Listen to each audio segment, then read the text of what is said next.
ఈ ప్రాంతానికి దేవాది దేవుడు నడిపించి ఉన్నాడు. ప్రియమైనటువంటి దేవుని బిడ్డలారా, దేవుని వాక్యం ఇలా సెలవిస్తా ఉంది, దేవుడు ఈ లోకాన్ని ఎంతగానో ప్రేమిస్తూ ఉన్నాడు అని. ఇది నిజమండి. దేవుడు ప్రేమించి తన ప్రేమ సందేశాన్ని మీ మధ్యలోనికి సువార్త ద్వారా తీసుకొని వస్తుండగా, ఆ ప్రేమ సందేశాన్ని ఎవరైతే విని తన హృదయంలో విశ్వసించి యేసు క్రీస్తు ప్రభువారు రక్షకుడని గ్రహించి ఆ ప్రభుని విశ్వసించి ఆ ప్రభుని నమ్ముకొని ఉంటారో వారందరూ కూడా రక్షించబడాలి అనేదే ఈ ప్రేమ సందేశము. అవునండి, పుట్టుక పేరుతో ఈ లోకానికి వచ్చినటువంటి మనిషి మరణము పేరుతో వెళ్ళిపోతున్నాడు. మరణించిన తర్వాత ఆత్మకు మరో బ్రతుకు ఉందని తెలియక పుట్టుక మరణాల మధ్య మనిషికి నచ్చినట్లు బ్రతుకుతూ మరణించి నరకానికి వెళ్ళిపోతా ఉన్నారు. ఆ నరకం నుంచి తప్పించబడాలి అంటే యేసు క్రీస్తు ప్రభుని రక్షకుడిగా అంగీకరించాలి.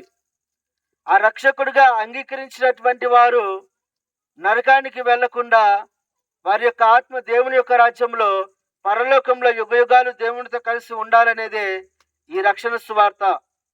కావున ప్రియమైన దేవుని బిడ్డలారా, ఈ లోకానికి మనిషిగా వచ్చిన మనము ఏదో ఒక రోజు మన ఆయుష్కాలం తీరిపోయిన తర్వాత మరణించవలసినటువంటి వారమే. కావున మరణించిన తర్వాత మన బ్రతుకు ఎక్కడ ఉండాలి, ఎలా ఉండాలి అనేది ఒక నిర్ణయము ఇప్పుడే మనం తీసుకోవలసి ఉంది. అవునండి, లేకపోతే ఎల్ఐసీలు కడతాం ఎందుకు? ఏదో ఒక రోజున మనం చనిపోతాం, ఆ డబ్బులు మన ఇంట్లో వాళ్ళకైనా ఉపయోగపడతాయని. అలాగనే ముందు జాగ్రత్త అనేది మనిషి కలిగి ఉన్నాడు. ఆత్మ విషయంలో కూడా మనిషి ముందు జాగ్రత్త కలిగి ఉండాలి. ఈ జీవితమే మనకి శాశ్వతమైనది కాదు, మరొక జీవితం ఉన్నది, అదే శాశ్వతమైనది. శరీరానికి మరణము ఖచ్చితంగా వస్తుంది, కానీ ఆత్మకు మరణము లేదు. ఈ ఆత్మ ఉంటే దేవుని దగ్గరైనా ఉండాలి, లేకపోతే నరకంలోనైనా ఉండాలి. కాబట్టి నరకానికి వెళ్ళకూడదు అనే ఉద్దేశంతోనే యేసుక్రీస్తు ప్రభువారు పరలోకాన్ని కూడా విడిచిపెట్టి ఈ భూలోకానికి రావడం జరిగింది. మనుషుల కోసం జీవించారు, ప్రేమ సందేశాన్ని తెలియజేశారు, మనుషులకు సత్యమైన మార్గము సత్యమైన బోధన చేశారు, అనేక మందికి మేలులు చేశారు. ఆయన దగ్గరికి ఎలాంటి వారు వచ్చినా కానీ వారికి మేలులు చేసి పంపించారు, బాగు చేసి పంపించారు, సత్యమైన వాక్యాన్ని బోధించి పంపించారు. ప్రియమైన వారులారా, అంత మంచి దేవుడు యేసుక్రీస్తు ప్రభువారు. ఆ యేసుక్రీస్తు ప్రభువారు ప్రతి మానవాళి కోసము ఆయన పుట్టాడు, ప్రతి మానవాళి కోసం ఆయన మరణించాడు. ఆయన పరిశుద్ధమైన రక్తము కలవరి శిలువలో చిందించడం జరిగింది. ఆయన చిందించినటువంటి రక్తము చేత ప్రతి మానవాళికి పాప క్షమాపణ ఉంది.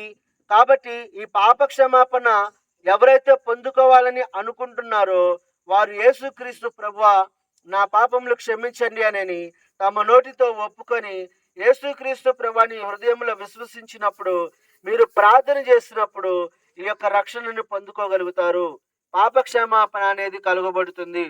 ఎందుకు పాపక్షమాపణ పొందుకోవాలి అని అంటే, పాపము మనిషికి దేవునికి మధ్య అడ్డుగోడగా వస్తుంది. కాబట్టి ఈ అడ్డుగోడ ఉన్నంత కాలము దేవుని దగ్గర నుంచి ఆశీర్వాదాలు రక్షణ రావు.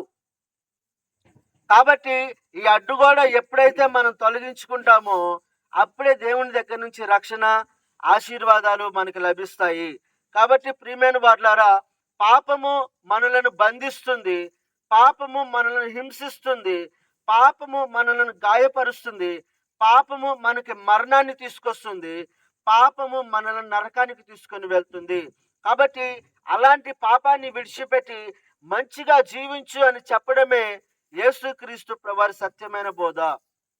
అవునండి, ఆయన మంచి చేశాడు, మంచిగా బ్రతకమని కూడా చెప్పాడు.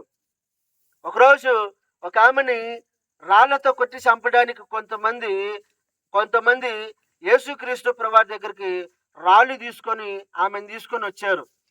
అయ్యా, నువ్వు జాలి కలిగిన దేవుడవు కదా, నువ్వు మంచివాడివి కదా, మరి ఈమె ధర్మశాస్త్రము ప్రకారంగా ఈమె పాపము చేసింది, ఏమో మరణించాలి, ఏమని రాళ్ళతో కొట్టి చంపాలి, నువ్వు ఏమని తీర్పు చేస్తావు అని అడుగుతా ఉన్నారు. అలా అడుగుతున్నప్పుడు కొద్దిసేపటికి పదే పదే వాళ్ళు గుచ్చి గుచ్చి అడుగుతుంటే యేసుక్రీస్తు ప్రభువారు అంటాడు కదా, మీలో పాపము చేయనటువంటి వాడు మొట్టమొదటిగా ఆమె మీద రాయి వేయండి అని చెప్తా ఉన్నాడు. ఎప్పుడైతే ఆ మాట ఆయన పలికాడో, ఆ పలికిన వెంటనే ఎవరికి వారిగా తమ హృదయంలో ఆలోచన చేసుకొని, అరే నేను ఈ పాపం చేశాను కదా, అరే నేను బూతులు తిట్టాను కదా, అరే నేను అబద్ధాలు ఆడాను కదా, అరే నేను దొంగతనాలు చేశాను కదా, అరే నేను వాడి సొమ్ము అన్యాయంగా తిన్నాను కదా అని ఎవరికి వారుగా పరిశీలన చేసుకొని తమ హృదయంలో నొచ్చుకొని ఆ రాళ్ళు అక్కడే పడేసి వెళ్ళిపోయారండి. నిజమండి, పాపము చేయనటువంటి మనిషి ఈ భూమి మీద లేడు. కాబట్టి ఈ పాపం అనేది దేవునికి మనిషికి మధ్య అడ్డుగోడగా వస్తుంది. కాబట్టి ఈ పాపం అనేది తొలగించుకోమని ప్రభు చెప్తా ఉన్నాడు. ఎలా పాప క్షమాపణ పొందుకుంటాం? ప్రార్థన ద్వారా ప్రభువా అని ఆయనను విశ్వసించి, నా కోసము నా పాపములు క్షమించడం కోసం నువ్వు కలువరి శిలువలో మరణించావయ్యా, నన్ను క్షమించండి, నా పాపములు క్షమించండి, నేను పాపినయ్యా, నన్ను క్షమించండి అని ఎవరైతే హృదయపూర్వకంగా ప్రభుని విశ్వసిస్తారో, ప్రార్థన చేస్తారో, వారి పాపములు క్షమించబడతాయి, వారికి ఆశీర్వాదాలు వస్తాయి, వారికి రక్షణ కలుగుతుంది. ఎప్పుడు మరణించినా కానీ వారు పరలోకంలో దేవునితో యుగయుగాలు కలిసి జీవించగలిగి ఉంటారు. ఇదేనండి యేసుక్రీస్తు ప్రభువారు మనకిచ్చే పెద్ద గిఫ్ట్. ఈ రక్షణ ఎవరైతే పొందుకోవాలనుకుంటున్నారో మాతో పాటు ప్రార్థనలో ఏకీభవించండి.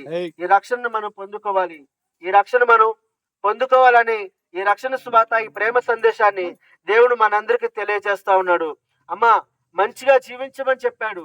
మంచి దేవుడు, జాలి కలిగిన దేవుడు, ప్రేమ కలిగిన దేవుడు, దయ చూపించే దేవుడు, గొప్పవాడు మన యేసుక్రీస్తు ప్రభువారు. అంత మంచి దేవుణ్ణి మనం నమ్ముకోవడం తప్పు కాదు, పాపం కాదు, కులం మారడం కాదు, కానీ ఇది పరలోకానికి మార్గం అని తెలుసుకోవాలని ఈ ప్రేమ సందేశాన్ని అందరూ విశ్వసించి రక్షకుడిగా అంగీకరించి ఆయన నమ్ముకొని ఆయన సన్నిధికి వెళ్తూ దేవుని వాక్యం చదువుకుంటూ మనం ప్రార్థన చేసుకుంటూ మన కుటుంబం అంతా దేవునితో దగ్గరగా ఉంటే గనుక ఈ రక్షణ మన కుటుంబ సమేతంగా కూడా మనం పొందుకొని మన కుటుంబం ఎప్పుడు చనిపోయినా కానీ వెనక ముందుగా దేవుడు యేసుక్రీస్తు ప్రభువు త్వరలో రానే ఉన్నాడు. ఆ ప్రభు మనల్ని తీసుకొని వెళ్తాడు.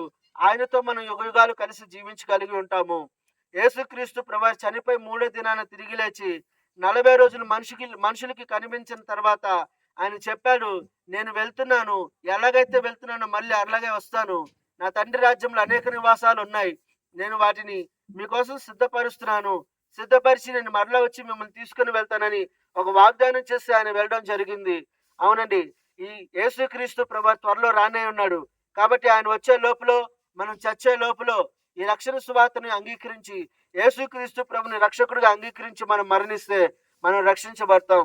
కాబట్టి మీలో ఎవరికైతే రక్షణ కావాలనుకుంటున్నారో, దేవుని ఆశీర్వాదాలు కావాలనుకుంటున్నారో వారు మాతో పాటు ప్రార్థనలు ఏకీభవించాలని కోరుతూ ప్రార్థన చేస్తున్నాం.